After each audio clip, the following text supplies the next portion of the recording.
Les êtres humains viennent avec des couleurs et des formes différentes. Ils ont tous des goûts différents, des aspirations et des rêves différents. Il n'y a pas deux êtres humains identiques. Et ça, c'est une très bonne chose. C'est la plus grande richesse de l'humanité. Car plus nous sommes différents, plus nous apportons de la valeur à l'humanité. L'équilibre et la survie de notre humanité reposent sur sa diversité. Quand un grand nombre de personnes commencent à penser la même chose et à faire la même chose, c'est là où ça peut être très dangereux, parce qu'ils peuvent avoir suffisamment de pouvoir pour imposer leurs croyances et leur manière de faire, et opprimer les autres. Le paradisme vise à créer une société optimale, où les êtres humains peuvent vivre harmonieusement, avec leurs différences, et sont libres d'exprimer leur plein potentiel. Une des clés pour atteindre cette nouvelle société, c'est l'éducation. Dès le plus jeune âge, chacun devra apprendre à se respecter et à valoriser leurs différences mutuelles. Chacun a la liberté d'être lui-même et d'exprimer son individualité. Le non-respect des autres sera sévèrement puni. Une réparation ou une compensation sera demandée à ceux qui font du mal aux autres et ne les respectent pas ou endommagent leurs biens. À l'exception de la légitime défense, personne ne sera autorisé à recourir à la violence ou à la menace de violence pour contraindre les autres. Et s'ils le font, ils subiront le châtiment de la communauté. Les personnes violentes seront traitées comme des malades et recevront les soins appropriés pour guérir. Une force de police sera encore nécessaire tant que la science ne sera pas capable de traiter les personnes violentes de manière préventive. Le paradisme créera une société égalitaire où chacun est respecté et a le même accès à la consommation, où il n'y a pas d'injustice, pas d'humiliation, pas de discrimination, donc aucune raison de voler, aucune raison d'attaquer ou de terroriser les autres. Les crimes disparaîtront. Il n'y aura pas d'armée, car l'usage ou la menace de l'usage de la force va à l'encontre des valeurs du paradisme. Dans le paradisme, tout se fait de façon volontaire. Il n'y aura pas de gouvernement qui gouvernera le peuple et le régulera par la force. Un être humain ne peut pas être transformé en esclave, en sujet ou en mouton. C'est un crime contre l'humanité. Un être humain ne peut pas être gouverné. Il est gouverné par personne d'autre que lui-même. Un être humain est le maître de sa propre vie, le créateur de sa propre destinée. Les êtres humains ne peuvent exercer leur libre arbitre que s'ils sont libres. La particularité de la liberté, c'est qu'elle est totale ou elle n'est pas. Alors à quoi ressemble une société d'individus libres ? Une chose est sûre, plus nous avons de lois, moins nous avons de liberté et plus nous créons de frustration. Chaque fois qu'une loi est créée, elle frustre ceux qui auraient pu être en dehors de la loi. Ça limite nos choix, notre liberté de décider par nous-mêmes, et ça nous enlève la responsabilité d'assumer les conséquences de nos actes. Par exemple, la loi qui interdit aux établissements de jouer de la musique et d'ouvrir après minuit. C'est bien intentionné, mais ça frustre néanmoins ceux qui veulent faire la fête toute la nuit. La barrière ou le signe de ne pas trépasser qui empêche les gens de s'approcher du bord d'une falaise nous enlève notre responsabilité. Il faudrait être une chèvre ou un chien pour avoir cette liberté. Une loi aussi largement acceptée que tu ne tueras pas n'est en fait pas vraiment appropriée dans des cas spéciaux, comme la légitime défense, l'euthanasie, les avortements. Il y aura toujours des circonstances où les gens peuvent exiger des comportements extrêmes qui échappent à la loi. Si c'est vrai pour tu ne tueras pas, c'est vrai pour tout. L'interdiction des comportements violents est un autre bon exemple. Si nous interdisons la violence, nous frustrons ceux qui veulent pratiquer des sports violents ou des jeux violents. Les adultes qui sont consentants et qui aiment se livrer à des activités violentes entre eux devraient être autorisés à le faire. Puisqu'ils ne manquent de respect à personne, nous aurions besoin de respecter leur liberté. Même si cela entraîne la mort de certains participants, ça ne sera pas considéré comme un crime. Les sports violents donneraient en fait à certaines personnes la possibilité d'exprimer et de libérer leur agressivité, tout en respectant pleinement les autres. Pour se sentir en vie, certaines personnes doivent risquer leur vie. Une société qui réglemente pour rendre la vie des gens totalement sécurisée finit par rendre la vie des gens si ennuyeuse que beaucoup veulent se suicider. Lorsque des clôtures sont installées autour de nous pour nous protéger des dangers extérieurs, nous finissons par vivre dans une cage. Dans la plupart des pays, plusieurs centaines de lois sont votées chaque année. Elles se comptent par dizaines de milliers. C'est ce qui arrive quand on a un gouvernement, quand un groupe de personnes est chargé de légiférer et est payé pour ça. On se retrouve avec de plus en plus de lois, on a besoin d'une autorisation pour tout ce qu'on fait, alors que nous devrions avoir le contraire. Au fur et à mesure que nous sortons de la sauvagerie pour aller dans une société plus avancée et plus civilisée, nous devrions avoir de moins en moins de lois et rendre les gens de plus en plus libres et responsables. Une classe dirigeante, une élite, un gouvernement va toujours chercher à conformer et à normaliser les comportements humains, parce que ça facilite leur contrôle. Ils vont chercher naturellement à éduquer et à conditionner la population afin de la soumettre à leur autorité et pour qu'elle serve mieux leurs intérêts. Nous avons été tellement conditionnés que nous sommes devenus domestiqués. Depuis notre petite enfance, nous sommes soumis à une autorité. Nous avons appris sous la menace à obéir à tellement de règles. Nous avons été formatés pour glorifier la loi comme notre grand protecteur. Alors pas étonnant maintenant que nous ayons du mal à imaginer comment le monde ne s'effondrerait pas sans un gouvernement, sans un petit groupe de personnes qui établissent et font appliquer les lois. Une société sans gouvernement semble irréelle, une utopie qui ne pourra jamais fonctionner.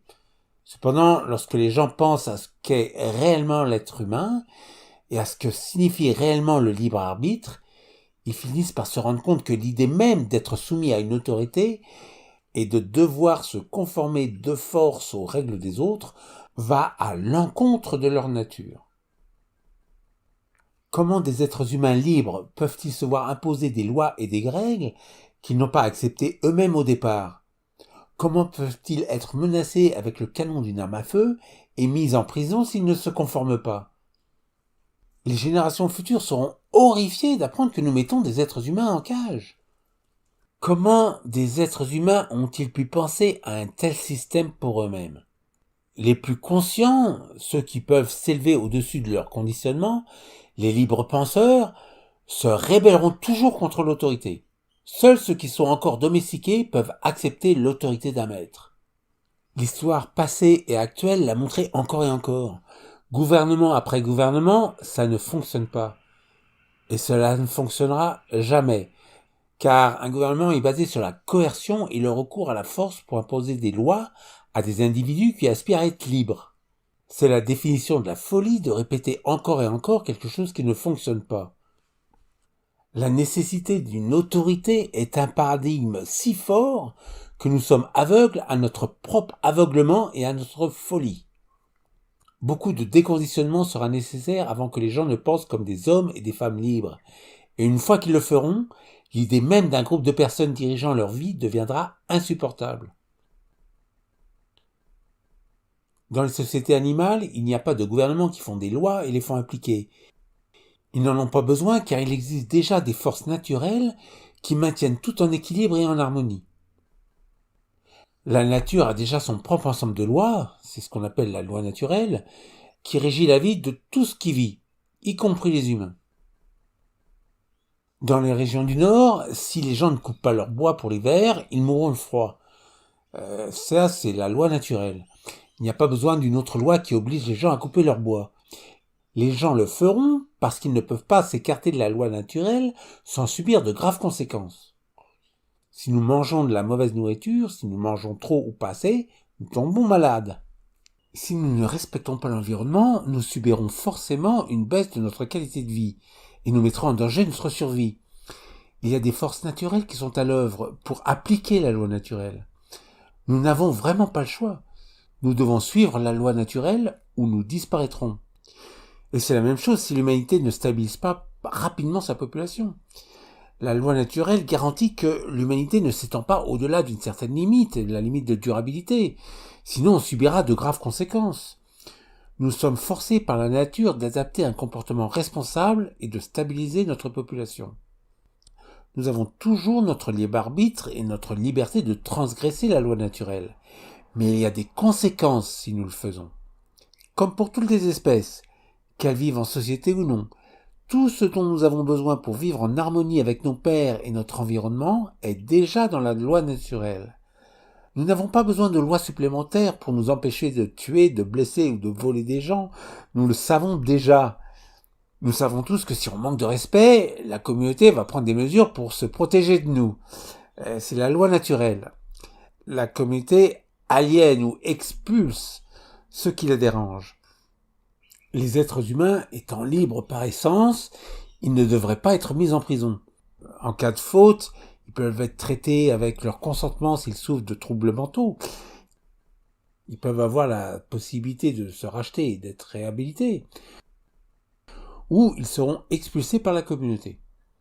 Il y a les régions vierges et inhabitées pour ceux qui sont trop sauvages pour pouvoir vivre en harmonie avec les autres. Le bannissement est la peine capitale d'une communauté d'individus libres. Pendant la plus grande partie de notre histoire et dans les sociétés originelles qui existent encore aujourd'hui, de grandes communautés d'êtres humains se sont épanouies sans avoir de lois écrites et de prison. En fait, elles ne sont pas nécessaires pour vivre ensemble en harmonie, mais elles ont beaucoup été utilisées pour le pouvoir et le contrôle. Il y aurait beaucoup à apprendre des sociétés originelles et de leur façon naturelle de vivre en harmonie avec leur environnement. Si nous voulons créer une société d'individus libres, nous devons abandonner l'idée d'assujettir les gens. Rien ne devrait être forcé, tout devrait être fait volontairement. Comme nous allons le voir, ça ne veut pas dire qu'il ne doit pas y avoir de règles. Les êtres humains sont des animaux de société. La seule chose que nous cherchons le plus après l'air, l'eau, la nourriture, c'est l'amour. Nous aimons interagir les uns avec les autres, socialiser, aimer et être aimés. Nous formons des organisations, des associations, des clubs. Nous appartenons tous à plusieurs communautés, sociales, culturelles, sportives, sexuelles, spirituelles, artistiques. Il y en a pour chaque activité. Les membres d'une communauté sont liés de façon plus ou moins contraignante par ce qu'on appelle un code, une éthique, une discipline, des règles, des conventions, des coutumes ou des lois. Différents noms pour différents degrés de contrainte. Pour être accepté dans une communauté, il faut céder un peu de sa liberté et accepter ses contraintes en échange du plaisir, de la sécurité, du confort, de l'amour.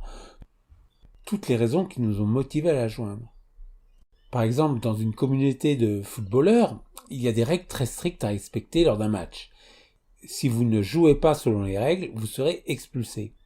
Vous êtes libre de jouer à votre propre jeu avec vos propres règles et de créer une nouvelle communauté si vous le souhaitez. Mais si vous voulez faire partie d'une équipe de football, vous devez respecter les règles. Et si vous trouvez ça trop restrictif, cette communauté n'est pas pour vous. Dans une société d'individus libres, aucune communauté ne peut s'imposer à ses membres. Les membres de la communauté doivent être libres de ne pas participer et de se retirer de la communauté s'ils le souhaitent. Et bien sûr, la communauté est également libre d'expulser ceux qui la dérangent en enfreignant ses règles. Ceux qui veulent faire la fête toute la nuit devront peut-être déménager loin de ceux qui veulent dormir, mais les besoins des deux communautés peuvent être respectés. Pas besoin de frustrer tout le monde avec une loi qui veut que tout soit fermé à minuit. Le monde est assez grand pour toutes les communautés, pour que toutes les différences de goût, de croyances et de mode de vie coexistent en harmonie. Il y a une place pour que chacun soit soi-même. La clé n'est pas de normaliser les comportements humains, mais d'accueillir tout le monde, même ceux qui sont trop sauvages pour vivre en société. Les terrains vierges sont les lieux où ils seront libres d'être eux-mêmes jusqu'à ce qu'ils apprennent à respecter les autres et soient capables de vivre en harmonie parmi eux. Il ne faut pas oublier que les progrès viennent de ceux qui enfreignent les règles, explorent de nouvelles directions et définissent des règles différentes. Nos plus grands dirigeants, Gandhi, Martin Luther King, Nelson Mandela et tant d'autres ont été mis en prison. Dans la société des individus libres, il n'y a pas de prison pour ceux qui enfreignent les règles d'une communauté. Ils peuvent être aliénés ou expulsés, mais leur liberté d'être différents sera respectée. Ils seront libres de créer leur propre communauté s'ils le souhaitent. S'ils ont raison, la nouvelle communauté prospérera et l'ancienne déclinera. Cela permettra grandement d'éviter le martyre des révolutionnaires qui contribuent au progrès de l'humanité. Les communautés sont autoréglementées. Chaque communauté est dotée de son propre système judiciaire ou de résolution de conflits, et chaque membre est informé des choses à faire et à ne pas faire. Dans le cas d'une communauté de football, tout le pouvoir judiciaire est donné à l'arbitre. Dans une entreprise, c'est le PDG. Certaines communautés peuvent adopter une approche consensuelle ou démocratique, d'autres peuvent être dirigées par un roi ou un pape. Tant que les membres adhèrent volontairement à une communauté et sont libres d'en partir quand ils le souhaitent, la façon dont ils agissent entre eux, c'est leurs affaires et leurs responsabilités. Lorsqu'une communauté traite avec une autre communauté, c'est à elle de s'entendre sur un processus de résolution de conflits. Aucune loi ou juridiction spéciale ne leur est imposée pour réglementer leurs relations. Il en va de même pour deux personnes. Il est de leur responsabilité de s'entendre sur le processus de règlement de leurs différends. Le paradigme propose de créer une organisation qui s'occupera de tout ce que les gens décident de partager en commun. Cette organisation sera en charge des ressources, de l'énergie, de la masse monétaire, des hôpitaux, des routes et de tous les autres systèmes de communication, et finalement de toute la production et la distribution des biens et des services, au fur et à mesure de leur automatisation et de leur collectivisation. Cette organisation aura un comité directeur, que nous éviterons d'appeler un gouvernement, pour ne pas créer de confusion avec une sorte de gouvernance du peuple. Ce comité directeur administrera et dirigera au sein de l'organisation, mais ne dirigera pas le peuple. Le but de cette organisation étant de satisfaire les besoins et les désirs des gens, nous pourrions l'appeler le Centre pour le développement de la santé et du bonheur. Il n'y a plus besoin de politiciens. Grâce à la technologie, les gens n'ont pas besoin d'être représentés parce qu'ils peuvent communiquer directement leurs besoins et leurs désirs à de gros ordinateurs qui vont les traiter. Les ordinateurs peuvent faire un bien meilleur travail pour satisfaire, harmoniser et optimiser les besoins des gens. Calculer le nombre de logements, d'hôpitaux, de téléphones portables, de pommes de terre et de chaussures de sport qu'il faut produire avec les ressources dont nous disposons, c'est un problème mathématique, c'est pas un problème de républicain ou de démocrate. Au fur et à mesure de la progression de la technologie, les membres de cette organisation vont être remplacés par des robots et des ordinateurs, jusqu'à ce que nous soyons arrivés à une société libre, sans travail. L'argent deviendra inutile et disparaîtra. L'humanité est une entité biologique faite d'êtres humains, tout comme notre corps est fait de cellules qui sont aussi des êtres vivants, avec leurs propres besoins individuels et leur autonomie. Les cellules se regroupent pour former des organes, qui sont des communautés de cellules qui acceptent de se lier ensemble pour remplir une certaine fonction. Les cellules sont heureuses et désireuses de se lier ensemble et de remplir leurs fonctions parce qu'elles sont programmées génétiquement pour le faire. L'expression de son code génétique donne à une cellule un sentiment de bien-être et de bonheur tout en contribuant à un objectif plus élevé. Si vous retirez une cellule du foie et la placez dans le genou, à moins qu'il s'agisse d'une cellule souche qui s'adapte à un environnement différent, elle tombera malade et mourra. La même chose s'applique aux êtres humains. Nous avons tous des codes génétiques différents, donc des fonctions différentes au sein de l'humanité. Nous avons tous le désir d'exprimer notre code génétique et d'apporter notre contribution au grand corps de l'humanité. Si nous sommes dans une communauté qui nous empêche d'être nous-mêmes, nous deviendrons déprimés, tomberons malades et mourrons. Nous aurions besoin de trouver la bonne communauté qui nous accueillera et dans laquelle nous pourrons nous exprimer librement, ou alors il faudra créer notre propre communauté où ceux qui ont les mêmes aspirations nous rejoindraient et nous aideraient. C'est ainsi que les différents organes du corps ont été créés. Une cellule a commencé à se sentir mal à l'aise, à se sentir restreinte au sein d'une communauté et a commencé la sienne, qui a ensuite donné naissance à un nouvel organe entièrement fonctionnel. Dans le corps, toutes les différentes communautés de cellules ont leurs propres règles auxquelles les cellules adhèrent volontairement, et toutes les différentes communautés coexistent harmonieusement. Il y a un endroit pour que chacune d'elles puisse s'exprimer et s'épanouir. Toutes les fonctions du corps se trouvent dans la cellule et dans l'humanité. Production et transport d'énergie, système digestif, approvisionnement alimentaire, élimination des déchets, etc. Dans le corps, tout cela est coordonné par le cerveau qui traite les signaux envoyés par les cellules, puis renvoie ses propres signaux aux organes et aux cellules pour activer ou inhiber leurs fonctions. Dans cette analogie, les ordinateurs du Centre pour le développement de la santé et du bonheur seraient l'équivalent du cerveau et du système nerveux. Il collectera les informations provenant de toutes les personnes et enverra les signaux pour activer ou désactiver les différentes opérations nécessaires à la satisfaction de leurs besoins. Le comité directeur serait comme la conscience qui supervise, harmonise et guide l'humanité. Cela pourrait s'appeler le Conseil planétaire, le Conseil mondial ou le Conseil des sages. L'humanité choisira ses membres parmi les sages, les visionnaires, ceux qui contribuent et se soucient le plus du bien-être et du bonheur de l'ensemble. Ils ne régiront pas et n'établiront pas des lois, mais ils donneront des conseils et laisseront les gens être libres de les suivre ou non. Les gens sont beaucoup plus performants lorsqu'ils sont autonomes. Cela s'applique aussi à l'apprentissage et aux enfants. Les enfants qui apprennent par eux-mêmes et qui ont la liberté totale de ce qu'ils apprennent obtiennent de bien meilleurs résultats que ceux dont les connaissances ont été ingurgitées par le système scolaire. L'école est l'endroit où les enfants sont le plus domestiqués, où ils apprennent à se conformer et à obéir à l'autorité, ainsi qu'à se faire remplir la tête de choses qu'ils n'utiliseront jamais de leur vie. Maintenant, grâce à l'Internet, les enfants peuvent avoir accès à toutes les connaissances qu'ils souhaitent. Comment pouvons-nous apprendre à nos enfants à ne pas contraindre les autres si nous les contraignons nous-mêmes pour qu'ils fassent des choses qu'ils n'apprécient pas ? Si nous voulons faire de nos enfants les individus libres de la future société, nous devons les laisser libres de choisir la direction dans laquelle ils veulent se développer. Avec le paradigme, rien ne sera imposé.